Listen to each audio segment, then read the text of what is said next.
இவ்வளவு நாள் எனக்காக நான் சொன்ன மாதிரி வாழ்ந்த பிரியாசப்பட்ட. இப்ப நான் சொல்றேன், என்ன சொல்றேன்? இப்போ உன் பேழைக்குள் என்ன செய்யணும்? வீட்டாரோ எல்லாரும் போதும், நீ கஷ்டப்பட்டது போதும்.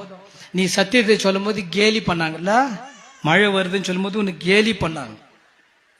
இந்த மாதிரி அழிவு வருது, கர்த்தர் உங்களுக்கு சொல்றாரு வாங்க வாங்கன்னு கூப்பிட்ட யாரும் கேட்கல. நீ சத்தியத்தை சொன்னா செவியை அடிச்சுக்கினாங்க, இருதயத்தை கடினப்படுத்திட்டாங்க.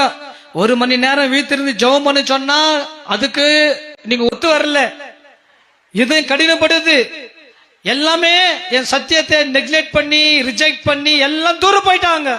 நீ ஒண்டி உத்தமமும் உண்மையுமா இருந்த, என்னோட வாழ்ந்த, உன்னையும் குடும்பத்தை நான் மறக்க மாட்டேன்ப்பா, மறக்க மாட்டேன். நான் ஜெபிக்கிற என்னால என் குடும்பம் தேவனால மறக்கப்படுவதில்லை. ஜெபிக்கிற உன்னாலே தேவனோடு சஞ்சரிக்கிற, தேவனோடு நடக்கிற, தேவனுக்கு முன்பாக சாட்சியா வாழணும், பரிசுத்தமா வாழணும், அவருக்காக ஏதாவது செய்யணும்னு வாஞ்ச பாரம் தாகம் உனக்குள்ள இருந்துட்டா உன் நிமித்தம் உன் குடும்பம் காப்பாற்றப்படுவது, போஷிக்கப்படுவது, பாதுகாக்கப்படுவது, வேலை அடிக்கப்படுவது உண்மை. உண்மை.